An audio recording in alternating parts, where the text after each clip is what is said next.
looking at the results of this study, what comes to the mind is that for us to remain competitive as media in the marketplace, we must align our products to the tastes and preferences of the market. And that means in everything that we do, we must think of the needs of the market first and then work backwards.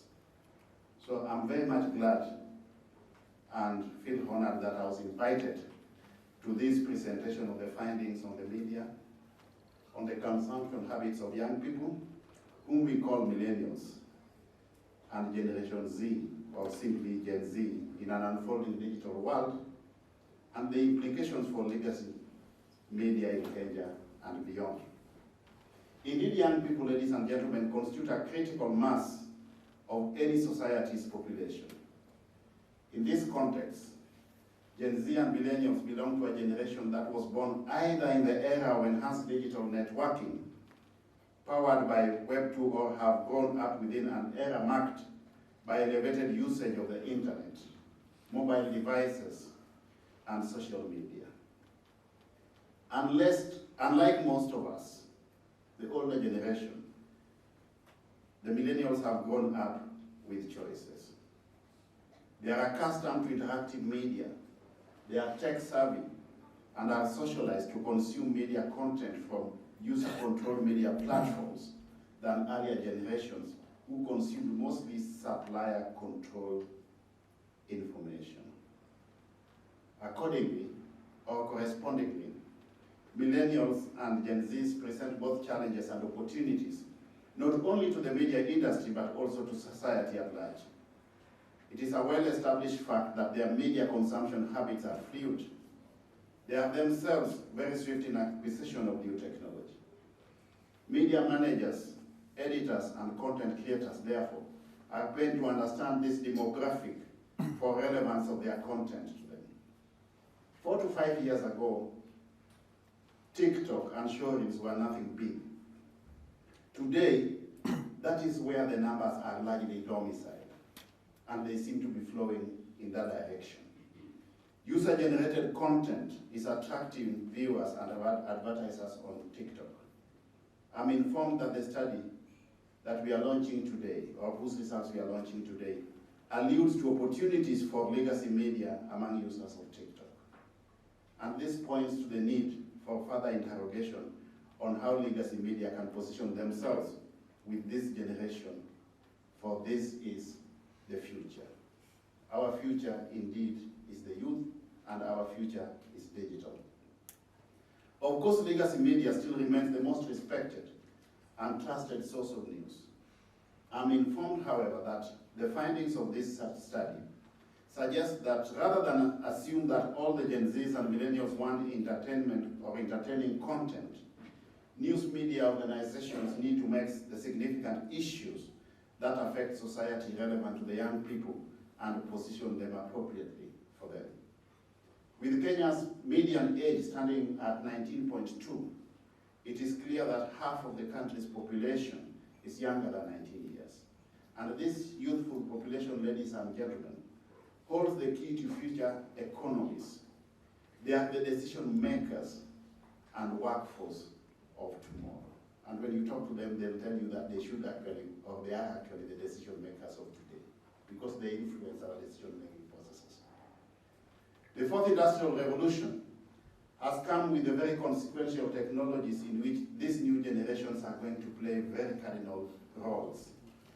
They include quantum computing, Web3, robotics, genetic engineering, 3D printing, big data, cloud computing, machine learning, among other critical domains in the digital technology.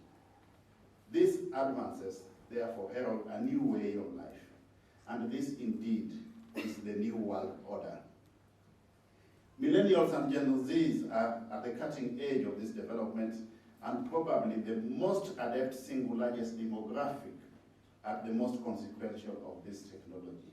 That is AI, or artificial intelligence. As AI gains traction as the most consequential disruptor of how things are done, the biggest puzzle for executives of decision makers in the media and elsewhere is this bulging youthful population that is characterized by unique and fluid consumption and lifestyle characteristics, very dynamic, and also in a dynamic operational environment. This is the single most populous age group that is mostly using and will be impacted by the consequences of AI. The challenge, therefore, to all of us is not AI itself or any advances in technology. The challenge is rather how to harness the benefits of AI while at the same time mitigating the risks. These youthful demographics, media consumption habits, are not likely to favor the models adapted by digital native content producers. They prefer more commercially oriented models with less public interest responsibilities. And therefore, these digital natives and content producers, and specifically the predominantly entertainment content producers, have leveraged these unique and fluid consumption behaviors of the millennials and digital natives to stake a claim in advertising. Legacy media editors, therefore, need to take note that these platforms are clipping away niche audiences from the legacy media through target-specific content. And this is what I alluded to earlier, ladies and gentlemen, that we must start with determining the needs of various stakeholder segments and then aligning our content to the same. I laud the Graduate School of Media and Communications at Agakhan University for conducting research on the media consumption habits of these critical demographics. I want to believe that the findings should help legacy media to plan their products with more focus on these decision makers of tomorrow in mind. Moving forward, there is need to address some of the less positive things in the emergent media that this generation consumes. It is a fact that there's a lot of negative energy in social media. In fact, as government, we are cracking our brains to think of how to build a sound mitigation framework in that space, so that we are not exposing ourselves to certain vices, more so for our children. It ranges from fake news, pornography, all the way to unprecedented hate-mongering. Research should therefore help us to make informed decisions on constructive engagement on these platforms. Technological disruption is also disrupting traditional value systems. There is therefore need to see more decorum, more common decency, and more fact-based conversations and tolerant debate as previously happened in legacy media. Regrettably, ladies and gentlemen, even legacy media is now going in that direction. Much of the debates that we now see on both traditional and emerging platforms begins to sink into the abyss of diatribe and invective. How do we pull ourselves, and specifically the millennials and the Gen Zs, out of this abyss? Let me also say a word about the contribution of Agakhan University's Graduate School of Media and Communication in the East African media ecosystem. Your Media Innovation Center is supporting innovative ideas through training, coaching, mentorship, and research. This is very laudable. It is, in fact, on account of this that I believe you can help to make our journalism a lot more professional than it is today, both on social media and on traditional journalism platforms. I'm also informed, ladies and gentlemen, that over the last 3 months, you have trained journalists from large media houses in the East African region. I wish to laud KfW, the German Development Bank, for funding these trainings and for several other initiatives at the school. I also wish to acknowledge the very critical contributions of Media Futures East Africa Project, which is a partnership between the Graduate School of Media and Communication and DW Academy, continues to contribute immensely to the media development in this regard.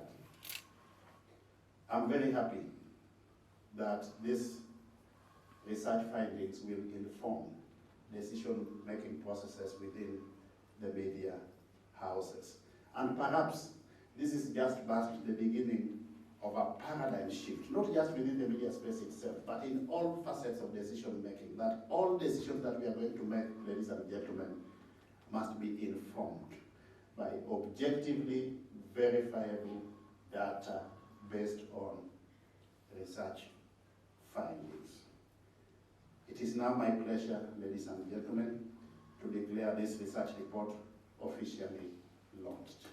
Thank you very much.